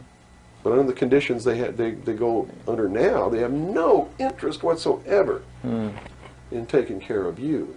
Now let's look at the current... They're taking care of themselves. The current crop of presidential candidates. Is there anybody even running that represents something that we're talking about here? No, all of them are New World people. Tsongas, in his book, everything that he's written touts the New World Order. All of it, right for Tsongas' literature. You're going to see New World Order, New World Order, New World Order, New World Order. Clinton, the governor of Georgia, was selected in 1991 by the Bilderberg, governor of Arkansas, was selected in 1991 by the Bilderberg group in Baden-Baden, Germany, to be the new president of the United States. Remember what happened to Gary Hart? What did he do? He went out on a boat with a woman who wasn't his wife, and he was destroyed. Look at Clinton. What's happened to him? Nothing. The press is on his side.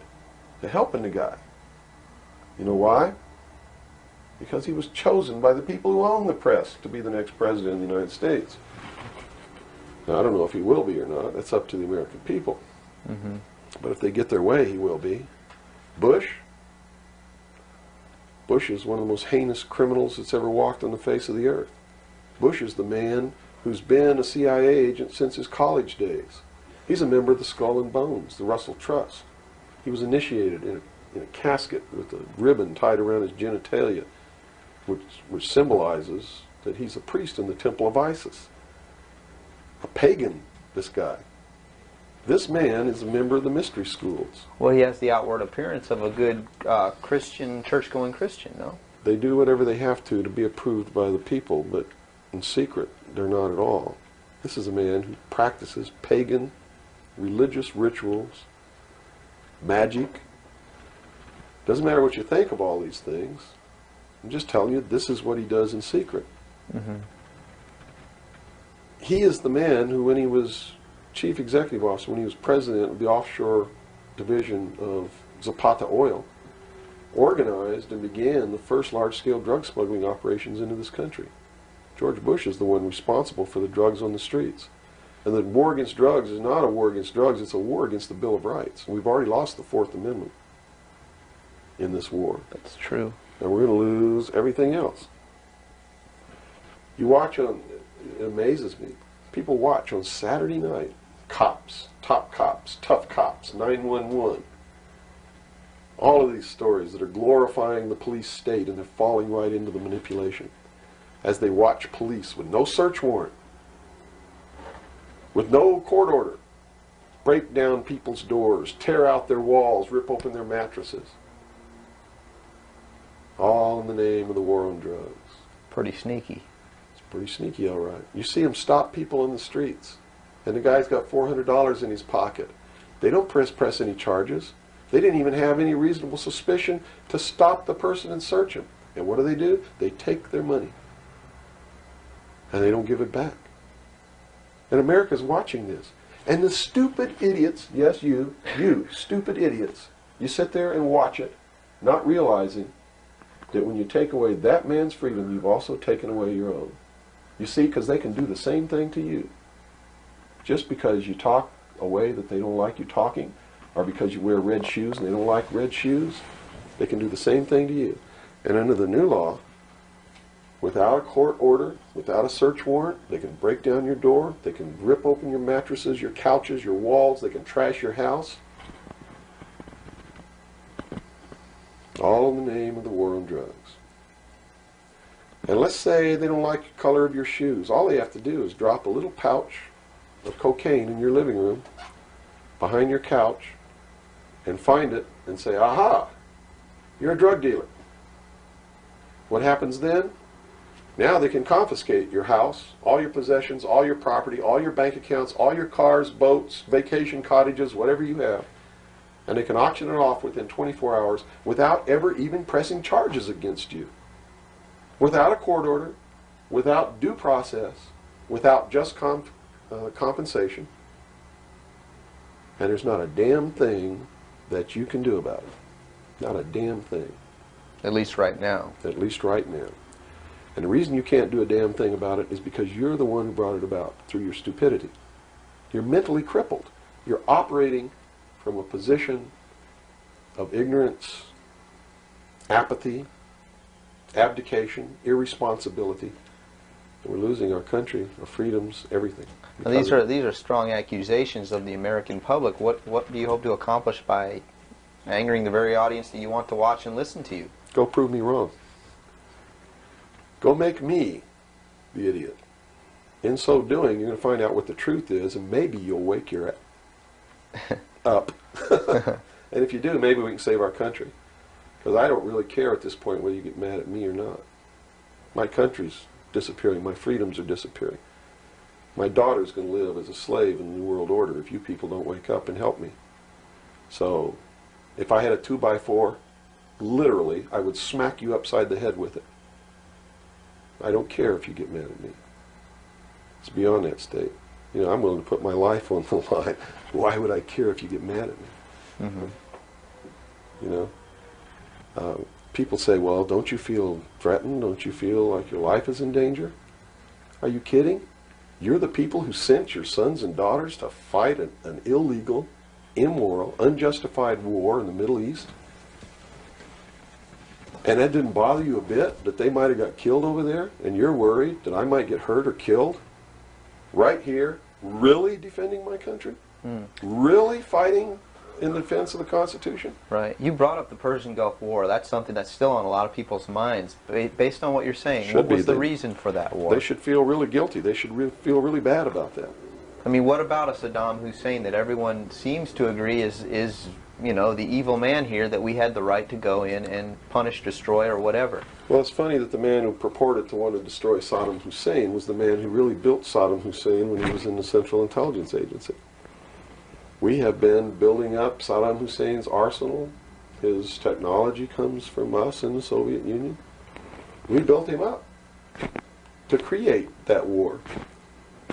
We did it for a purpose, and the purpose was Look at this. If George Bush knew what he was doing, how come he didn't know what he was doing? Here's what he said. We've got to send troops to the Middle East because we can't afford to pay $26 a barrel for oil. That's on tape. Next he comes out and he says, no, it's not about the price of oil. It's because Saddam Hussein is not going to stop at Kuwait. He's going to go into Saudi Arabia, and those are our friends, our buddies. So we got to go defend Saudi Arabia. And then James Baker says in a press conference, nope, it's not about Saudi Arabia. It's not about $26 a barrel for oil. It's about jobs. Folks, we're going to get you a job, and to do it, we're willing to kill your sons and daughters. Yes, sir, we're going to send them off to get killed so that you can have a job. Prosperity. That's what it's all about. Well, what was the actual scenario if we hadn't have gone in? Well, see, that's not the end of it yet. Okay. Then George Bush comes out and says, whoa, the White House is flooded for telegrams. They don't want their sons and daughters to get killed for a job. It's not about jobs. It's about naked aggression. Yes, sir, there's a little Hitler over there called Saddam Hussein. Yeah, and we're going to go destroy him because the world doesn't need another Hitler. Never mind Pinochet in Chile, who's another Hitler. Never mind all the other Hitlers in the world. Was that Never mind Tiananmen Square. Well, then, then people would say, well, the American government's not interested in that because money is not in it's the oil here. We're talking about money. No. So you're saying it's not even that. No.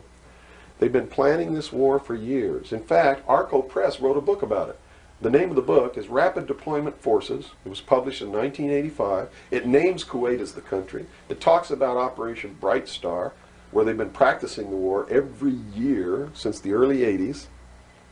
Sending troops over there, practicing the war. Liberating Kuwait. It's even named in the book. The whole thing was spelled out years ago. What it was all about was to establish the New World Order. You see, because for the first time in the history of the world, it's established the legal international precedent that the United Nations could pass a resolution and send its police force to enforce that resolution, and that the member nations would have to pay for that action. And George Bush said it very clearly, but nobody was listening, when he said, no longer will any nation stand against a world united.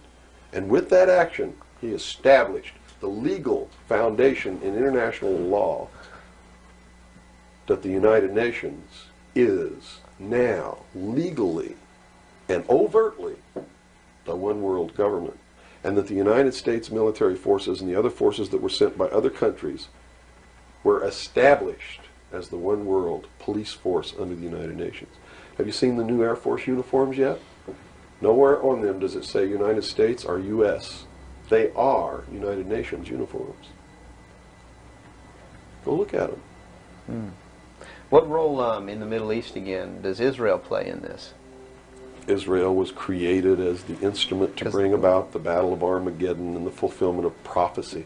A war that will be so terrible, where nuclear weapons will be used, so that the American citizens and the other people in the world will get down on their knees and beg for no more war. And what is the answer to that? They're going to be told the only way we can guarantee no more war is if we destroy the sovereignty of nations and we come together as one humanity in a one world government. Right. Now I'm telling you, unless the American people wake up and stop it, starting in about 1996, the Battle of Armageddon will become a reality. Not because two nations got mad at each other and decided to fight, and that's why Saddam Hussein was not destroyed. He will be the instrument that will bring that to pass. Right. Yeah, they purposely did not go in and do that. Saddam Hussein will be portrayed as the Antichrist. Babylon is in Iraq. Read the book of Revelations. Whether you believe in the book or not, read it, because the men who are bringing this about are using it as their script. Well, the UN did indeed charter Israel as a sovereign nation. They were the ones who created this state. That is correct. It was really created by Great Britain and the United States, with the United States being the major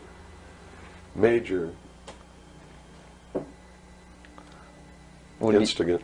Okay, and the Jewish people were then being manipulated into believing it was for some other reason. That's correct. They've always been manipulated. And I get people who still come to me all the time and say, Bill, you're all wrong. It's the Jews. The Jews are subverting the world. Man, it's not the Jews. It's not the Catholics. It's not the blacks. It's these men who belong to the ancient mystery schools, who meet in secret and decide the fate of the world. And they belong to all different races and all different nationalities and all different religions to the public point of view. But in secret, it's a different story. How about the European community? Here seems, based on your theory, another group of sovereign nations coming together to form one government. The European community, the EEC, was created by the Central Intelligence Agency, working through a lodge in Italy called the P2 Lodge. Propaganda 2 is the name of it, which is the intelligence arm of the Vatican. And Prince Bernhard, who is the leader of the secret World Council that controls these secret societies around the world, called the Bilderberg Group. And that's the truth of the matter. And well, during its creation, they just threw out Margaret Thatcher. She was really opposing this. Yes, she was, and that's why she got ousted. Okay. So did the Shah of Iran. So did Marcos. Anyone who opposes it gets ousted. That wasn't an overthrow of Marcos by the people in the Philippines. It was organized, instigated, and carried out by agents of the Central Intelligence Agency and the KGB. The overthrow of the Shah of Iran, our intelligence community is trying to tell us they didn't know anything about it. They didn't know what was happening. Bullshit. They organized it. They instigated it. They are the ones who caused it to come to pass. You see, because we didn't have a National Security Agency or a Central Intelligence Agency before the UN Participation Act was signed. And these organizations were created to bring about the one world government, the New World Order. And it had to be done in a manner that the people would not know that it was being done, and the only way they could do that was hide it behind the veil of national security. And the Cold War was a manipulation maintained to bleed the people of tax dollars to fund the creation of the police force of the New World Order, which is the Army, Navy, and Air Force and Marines of the United States and the Soviet Union. And the people didn't rise up in the Soviet Union and overthrow communism. It came from the top down because it had to be done. There has to be a bringing to the same level of all the peoples of the world to approximately the same political viewpoint, so there's not big disparity in order to be able to justify the merger of all these countries together. Well, who now is ruling the forces of the former Soviet Union? You have Yeltsin in now. As Gorbachev supposedly went down, but we're not sure about that. Well, let me tell you this. From the beginning, there was never any war between the United States and the Soviet Union. It was created by those at the top to fund the New World Order and the New World Order's police force.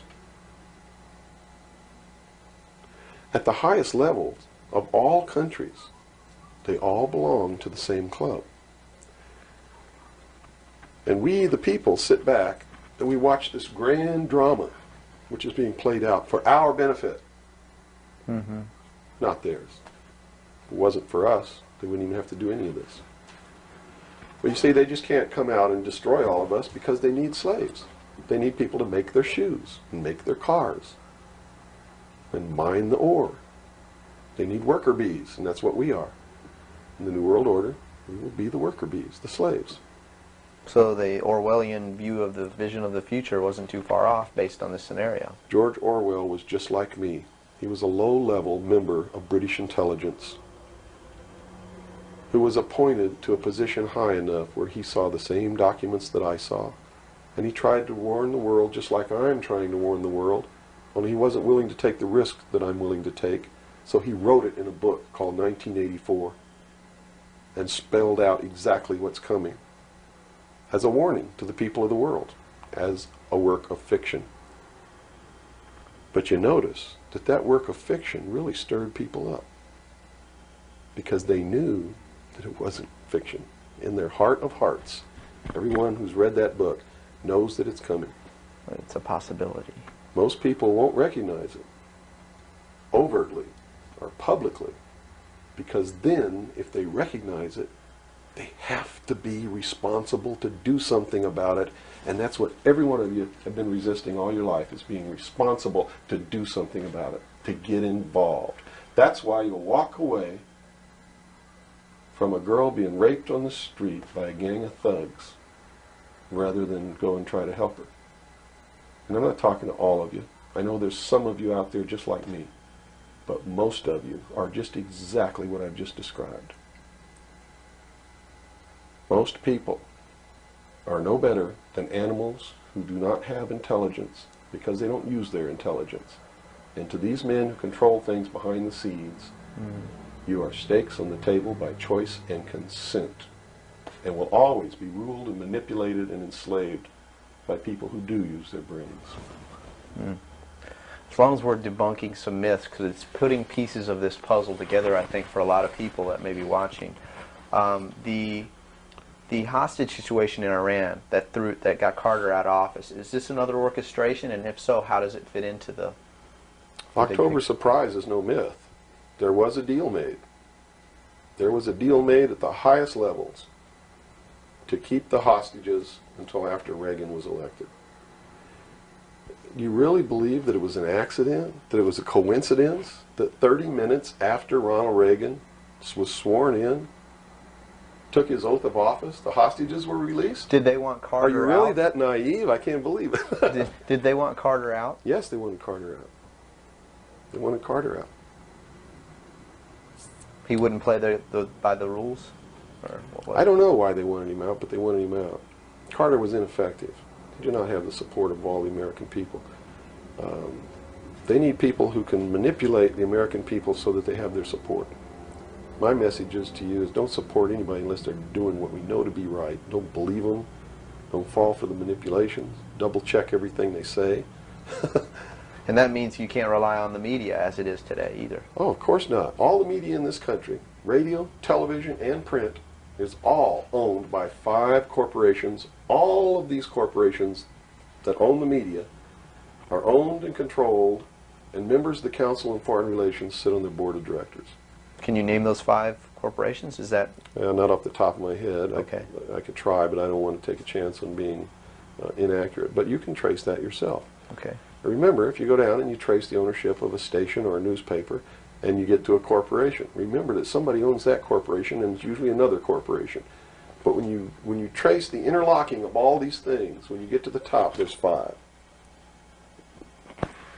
And all journalists know that there's some things you don't write about, and you don't talk about, because you'll lose your job. And that's where the control is. And that's why they pay anchormen like Dan Rather $2 million a year, because he doesn't question them. He knows that if he goes against them, he's going to lose $2 million a year. Do you think a man that looks pretty and sits in front of a TV camera for the 6 o'clock news is worth $2 million a year? No way. I don't care how long he works, and I don't care what he does. There is no job worth $2 million a year. That's why they pay athletes these fantastic salaries. I was listening to the radio the other day. They just contracted to pay one player on one team $6 million a year. Can you believe this? And why is that? It's the Roman circus. What does the emperor do when the people become restive, and when the people are asking questions, and when the people don't like the policies of the emperor? He sends them to the circus. He creates a circus. He builds a giant coliseum. And he begins to throw the Christians to the lions. And he has great chariot races and football games and basketball games, all to keep the idiots preoccupied with things that don't mean anything in the scheme of the entire world, so that they don't have the time to learn what the truth is, so they don't ever get smart enough to learn how they're being manipulated, so they don't ever question the emperor. That's why they pay a player on a football team or a baseball team $1 million or $2 million or $3 million a year. It is the Roman circus. I know men who don't know anything in the world except who plays third base for the Mets, and they think that's a great accomplishment. And they meet and pat each other on the back and bond and go have cocktails and talk about what this guy that plays third base for the Mets did in last night's game. It's sad. It's really sad. Is there any room in a kind of society where these manipulations are not taking place for this type of entertainment or any type of entertainment at all? If people understand that a game is a game, if people understand that nobody, no matter what they do, is worth paying $2 or $3 million a year for, people should be able to get rich if they want to, by the sweat of their individual labor, okay? By going out and doing something for the world, not by taking people's minds away from the emperor. It's a game. Football's a game. Football's a game. But let me tell you something. When 150 of the most powerful men and women in the world can meet in secret in Baden-Baden, Germany, and plot the fate of billions, and nobody even cares about it, but 6 football players go to lunch together, and it's in the headlines across the country, you have a reflection of the society in which that exists. And it is a sick society that is doomed to self-destruction. So based on that scenario, there's some truth into what these men are looking at. Absolutely, and that's what makes me so sick, is that I'm trying to wake up a people who on a daily basis are proving the ones that I'm warning them about to be right. Well, so that even though a minority, there are people out there that you recognize are awake to this, if they don't do something about it, they will lose that ability to be free in that way. That's correct. Whether they might think, well, I don't need to worry about it because I know what I know and I'm fine. That's it doesn't right. work that way. There's a connection here to everything. That is correct. That is absolutely correct. A nation of people who are willing to send their sons and daughters that they profess that they love to a foreign country to die, and they use the excuse to themselves that they're sending them off to defend our country, and they know damn well that's a lie, are doomed. It's funny, there's a parable, you said Ben Franklin earlier was even a part of this. Yes. A parable of Ben Franklin, I don't know if you're familiar with it. He paid too much for the whistle. He came up when he was a young boy. Are you familiar with that parable? No, go ahead. Where when he was a young boy, he was given an allowance, and you know it was a decent amount of allowance, and he was going to the store to get a toy. You know, he was very excited about that, and along the way he met some boys who had this whistle, you know, and he saw that, and he saw the little boys blowing this whistle, and he thought, wow, the greatest whistle, this is the greatest toy. He really wanted this thing. So without asking, he gave all his money away, you know, to these boys for this whistle, and he went home, and sure enough, he got very bored with it, and he had no more money to buy something that was really, you know, worthwhile to him. Sure. And so from that point on, he had a saying that said, you know, don't pay too much for the whistle. And I think somehow that relates here. He's also the one, when the Constitutional Convention was finished, when they wrote the Constitution and signed it, when it had been signed, he walked out the doors. Someone outside, I forget who it was, I believe it was a reporter for one of the newspapers in the 13 colonies, asked him, he said, what have you wrought, Ben? Ben looked at him and he said, a republic, if you can keep it.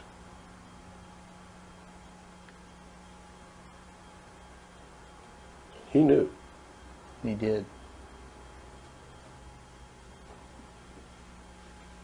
And that's a good place to end. Yeah, I think so. That's a great ending.